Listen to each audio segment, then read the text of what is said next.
또 와닿게 설명해 드릴까요? 잘생기면 다 오빠야. 이거 무슨 뜻이에요? 또 여자분들이 이상형 이야기할 때 존경할 수 있는 남자 이야기 많이 하죠. 여성분들이 나도 모르게 쓰는 언어들에 자신도 인정하기 싫은 욕구가 담겨져 있는 경우가 많아요.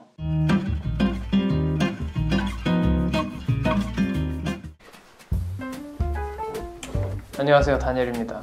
지난 시간에는 남성 안에 숨겨져 있는 여성성, 아니마에 대한 이야기를 했다면 이번 시간에는 여성 안에 숨겨져 있는 남성성, 아니무스에 대한 이야기를 해보려고 합니다. 그러니까 이제까지는 남성이 자신의 무의식에 숨겨놓은 여성적인 영혼, 아니마를 여성에게 투영하고 여성이 그 기대를 맞추려고 할 때 남녀관계에서 일어나는 일들을 이야기했다면 오늘은 그 반대인 거죠. 여성은 자신의 무의식에 숨겨놓은 남성적인 영혼, 아니무스를 남성에게 투영하고 남성은 그 기대에 맞추려고 하거든요. 그렇게 남자다운 남성이 탄생을 하는 거죠. 그렇다면 여성들이 원하는 남자다운 남성은 어떤 걸까? 그 남성성의 보편적인 특성은 어떤 걸까요? 이거에 대해서 오늘 좀 이야기를 해보려고 해요. 남성의 아니마 투영과 여성의 아니무스 투영은 좀 비슷하면서도 꽤 많이 다르거든요. 남자분들 혹시 그런 의문 안 가져보셨어요? 여성들은 왜 덕질을 할까? 물론 남성들도 덕질이란 걸 하지만 여성의 덕질하고는 사회적인 이미지도 다르고 형태도 달라요. 남자들이 하는 덕질이라고 하면 약간 마이너한 취향, 예를 들어 애니메이션 같은, 그리고 남자가 덕질한다고 하면 사회적으로 열등한 모습의 남성이 그려지죠. 이것의 가장 큰 이유는요, 보편적으로 요구하는 남성성의 특징에 사회성이라는 개념이 포함되기 때문입니다. 그래서 사회성이 결여된 남성에게 세상은 굉장히 가혹해요. 여성이 사람들한테 말도 잘 못 걸고 소심해 보인다고 해서 무조건적으로 부정적으로 보진 않죠. 오히려 그런 모습이 남녀관계에서는 긍정적으로 작용할 때도 있습니다. 근데 남성은 아니죠. 어렸을 때도 어른들이 이런 이야기는 참 많이 했어요. 남자 새끼가 그렇게 소심해가지고 어디다 쓰냐? 그러니까 사회성은 사람들이 원하는 남성에 대한 보편적인 기대 중 하나인 거죠. 실제로 남녀관계에서도 사회성이 결여되고 소심한 남성들은 여자 마음을 얻기가 쉽지가 않습니다. 주도적인 모습의 매력을 느끼는 여성들이 더 많거든요. 그래서 덕질한 남성은 평가절하를 많이 당하게 되죠. 같은 남성들조차도 그런 남성들을 별로 안 좋아하거든요.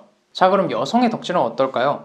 모습도 다르고 무엇보다 적용되는 범위가 엄청 넓어요. 그래서 나 덕질한다고 꽤나 자신있게 말할 수도 있습니다. 적어도 남자가 덕질한다고 했을 때보다 흉은 아니에요. 왜냐면 너무 흔하거든. 여성들은 매력적인 모습을 가진 남성, 심지어 여성한테도 덕질을 해요. 인터넷에서 댓글 같은 거 보면 나 오늘부터 이 사람 덕질한다 이런 댓글은 흔하게 볼 수가 있죠.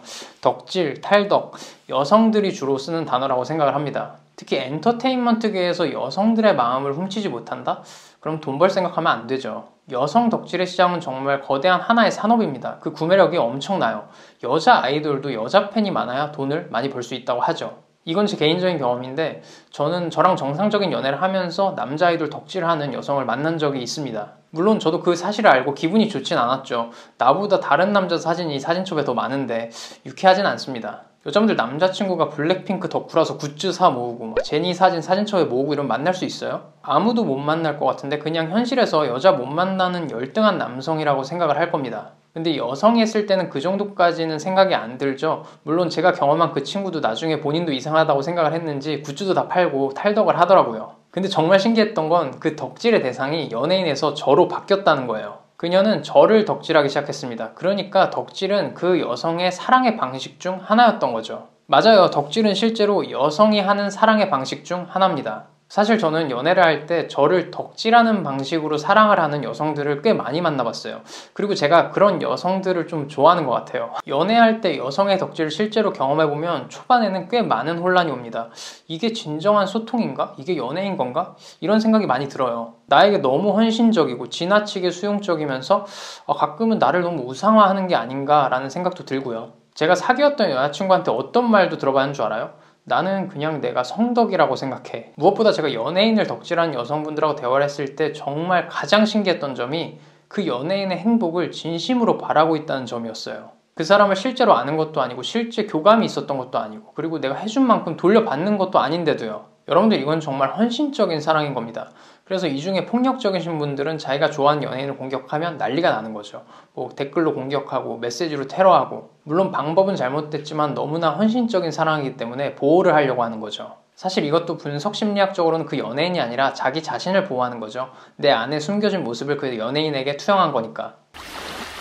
자, 이렇게 여성 덕질에 대해서 제 나름대로 묘사를 해봤습니다. 그럼 이제부터 왜 이런 심리가 유독 여성들에게만 두드러지는지 이야기를 좀 해볼게요. 남성들은 왜 이런 식으로는 덕질을 잘 안 할까요? 확실히 여성들처럼 하지는 않습니다. 구매를 하죠. 역행 같은 거. 내가 비용을 지불하면 실제적인 리액션이 있어야 돼요. 그 이유는 책에서 읽은 건데, 남성의 여성에 대한 아니마 투영은 땅에서 이루어지고 여성의 남성에 대한 아니무스 투영은 하늘에서 이루어진다 라는 표현이 있어요. 땅은 현실 세계를 의미하고 하늘은 이상향을 뜻하겠죠. 그러니까 남성은 현실적으로 나와 관계를 맺을 수 있는 여성에게 주로 아니마 투영을 한다는 겁니다. 실제적인 뭔가가 왔다 갔다 해야 돼요. 근데 여성은 내가 잡을 수 없는 존재, 마치 유령 같은 존재한테도 아니무스 투영을 한다는 거예요. 칼융의 제자 에스터 하딩은 이걸 유령 같은 연인이라고 표현을 합니다. 여성들은 대부분 자기 마음속에 이 유령 같은 연인을 품고 산다는 거예요. 특히 이 현상은 여성이 어리고 굉장히 순수한, 지난 시간에 말한 소녀 같은 상태일 때 더 극적으로 나옵니다. 여중생, 여고생 때 내가 너무 사랑했던 그 이상적인 오빠들이 유령 같은 연인 중 하나인 거죠. 매우 헌신적인 사랑입니다. 여러분들 마음속에 숨겨놓은 그 남성성을 그 유령 같은 남자한테 씌웠을 때 생기는 일이에요. 이 유령 같은 연인의 개념은 제가 이쁜데 연애 잘 못하는 여성들의 심리와 특징 영상에서 말한 내가 짝사랑하던 남성이 갑자기 나 좋다고 하면 정이 떨어지는 여성들과도 관련이 있어요. 그 여성분들이 내가 짝사랑하던 남자가 갑자기 나 좋다고 하면 정이 떨어지는 이유. 자, 그 여성들은 자기 안에 숨겨진 남성성인 아니무스를 어떤 남자에게 투영을 하고 짝사랑을 하죠. 그리고 그 남성성 안에는 웬만한 여성들에게는 흔들리지 않는 시니컬하고 멋진 남자라는 이미지가 있는 겁니다. 근데 그 남자가 갑자기 나한테 다가오면 그 이미지가 깨지는 거죠. 이젠 내가 원하는 남성성을 가진 남자가 아니게 되는 거예요. 이게 문제인 겁니다. 제가 그 영상에서도 말했잖아요. 이런 여성분들은 죽이 되든 밥이 되든 실제 관계를 맺지 않으면 평생 동안 정상적인 연애를 하기 힘들다고. 왜? 기본적으로 자신의 남성적인 모습을 그 남자한테 씌운 거예요. 자기 자신의 모습을 보고 반하고 있는 거야. 근데 그 남자는 내가 아니라 다른 사람이잖아요. 그래서 그 남자의 실체를 마주하게 되면 모든 게 다 깨져버리는 거죠. 뭐 완전 쉽게 설명하자면 이런 거죠. 내가 어떤 남자를 보고 짝사랑하는데 그 남자는 방귀도 안 끼고 트름도 안 할 거야 이렇게 환상을 가지고 있었는데 실제로 만나보니까 완전 방구쟁이야. 그러면 환상이 다 깨지겠죠. 분석 심리의 기본적인 전제는요, 인간은 자신의 무의식에 숨겨놓은 내 모습을 타인에게서 찾는다예요.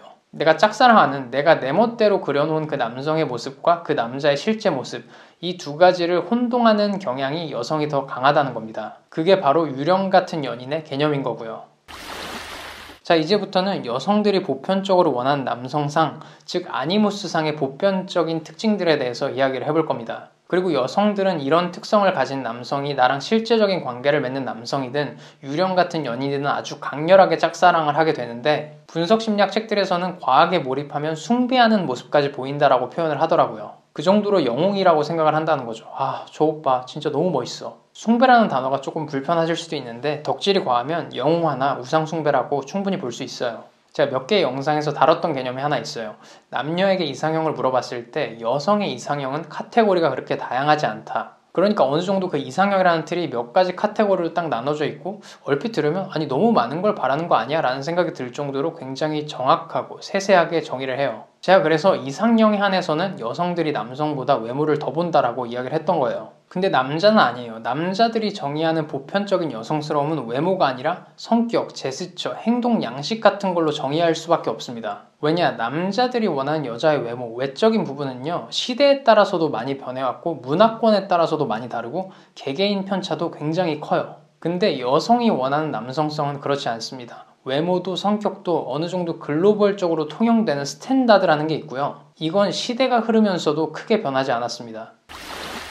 자, 그러면 여성이 원하는 남성성, 즉 여성이 원하는 아니무스상은 크게 4가지 단계로 나뉩니다. 첫 번째 단계는 단순히 신체적인 능력으로 나타나는 특징이죠. 운동선수들의 우월한 신체 능력, 그리고 피지컬. 서양권으로 오면 학교에서 가장 인기짱인 남자가 누구예요? 럭비부 주장이죠. 어릴 때는 이런 남성들이 리더고 가장 인싸입니다. 키 크고 어깨 넓고 운동 수행 능력 뛰어나고 신화적으로 봤을 땐 정글의 영웅 타잔 같은 스타일이죠. 남녀가 어리고 순수한 상태일수록 이런 남성들이 학교에서 가장 우월한 여성 퀸카를 옆에 두게 됩니다. 사실 아이돌 덕질은 대부분 2단계에 머무르는 게 아닐까 싶어요. 자, 이제 두 번째 단계로 넘어가 봅시다. 여성은 주도권을 갖고 계획된 행동을 실천할 수 있는 능력을 가진 남자한테 끌립니다. 이를 가장 잘 나타내주는 사람은 미 육군 상사 출신으로 스페인 내전에서 해외 특파원 생활한 어니스트 해밍웨이가 있죠. 일이나 관계에서 주도권을 갖고 계획적으로 문제 해결을 할 수 있는 능력을 가진 사람이죠. 특히 문제 해결력은 남성성의 상징입니다. 이것은 자신의 처자식을 보호할 수 있는 능력, 생존력과도 관련이 있거든요. 그리고 이런 특성을 가진 남성은 경제력도 뛰어날 가능성이 높겠죠. 언젠간 뭐라도 해낼 겁니다. 물론 진짜 나는 돈 많은 남자 만나서 인생 편하게 살래 이런 여성분들도 일부 있겠지만, 여성이 근본적으로 경제력이 뛰어난 남성에게 끌리는 건 주도권을 갖고 계획적으로 실행할 수 있는 능력에 끌리는 게 아닐까라는 생각을 해요. 세 번째 단계는 정치적 웅변가입니다. 정말 유능한 교수, 목사나 교주, 대중 강연자 등 어떤 정말 설득력 있고 강한 메시지나 연설을 전파하는 사람이죠. 이 사람들도 수많은 여성들의 아니무스 투영의 대상이 됩니다. 여성들이 이런 멋있는 웅변가들에게 더 매력을 느끼고 혹할 가능성이 높다고 해요. 뭔가 저 앞에 서서 사람들에게 선한 영향력을 미치고 인생 선배로서의 해안이 있으면서 나를 가르쳐주고 끌어줄 것 같은 그런 사람인 거죠. 아닌 것 같다고요? 그럼 제가 적나라하게 비유를 몇 개 해볼게요. 남고생이 이쁜 여자 교생 선생님을 짝사랑한다. 그 이유는? 섹스하고 싶어서죠. 내 또래와는 다르게 육체적으로 완전히 성숙한 여성을 보면서 성적인 충동을 강렬하게 느끼기 때문입니다. 그럼 여고생이 잘생긴 남자 교생 선생님을 짝사랑한다. 그 이유는? 선생님이라는 지위의 후광 효과가 큽니다. 물론 잘생겨서도 있겠지만 그 이유가 어찌됐든 나보다 상급자인 것 같은 그 느낌, 그 영향이 굉장히 크다는 거죠. 또 와닿게 설명해 드릴까요? 잘생기면 다 오빠야. 이거 무슨 뜻이에요? 내가 매력적이라고 생각하는 남자는 상급자 대우를 해주겠다는 뜻입니다. 또 여자분들이 이상형 이야기할 때 존경할 수 있는 남자 이야기 많이 하죠. 존경은 나보다 상급자처럼 느껴지는 사람한테 하는 거예요. 여성분들이 나도 모르게 쓰는 언어들에 자신도 인정하기 싫은 욕구가 담겨져 있는 경우가 많아요. 이쁘면 다 누나야, 존경할 수 있는 여자? 남자들이 쓰는 언어가 아닙니다. 남자들은 그런 욕구가 없거든요. 네 번째 단계는 종교적 체험의 중개자인데, 이 단계까지 가는 여성은 거의 없다고 합니다. 영적으로 지혜를 주는 간디 같은 사람한테 끌린다는 건데, 이거는 현실성도 없고 재미도 없으니 그냥 넘어가도록 하죠. 자, 오늘 이렇게 덕질이라는 현상을 통해서 여성이 남성에게 아니무스 투영을 어떻게 하는지, 그리고 여성이 원하는 남성성의 보편적인 특징들에 대해서 이야기를 해봤는데, 분석심리 관련해서 다루고 싶은 주제들이 참 많아요. 목록화를 해놨는데 아직 정리가 다 안 됐습니다. 댓글 보면 참 수준 높은 질문들도 많이 해주시는데 제가 답을 많이 안 한 이유가 저도 정확히 잘 몰라요. 이게 서울대 정신의학과 나와서 분석심리 박사하신 분들도 정의를 제대로 못한 게 많은 분야가 분석심리예요. 근데 내가 그걸 더 깊게 설명을 한다? 이거는 진짜 건방진 겁니다. 그래서 저는 제가 딱 감당할 수 있는 수준, 개괄적인 수준의 범위만 다루려고 해요. 어쨌든 오늘 준비한 내용은 여기까지입니다. 오늘도 제 채널의 일부가 되어주셔서 감사합니다. 다음 영상에서 뵙겠습니다. 안녕.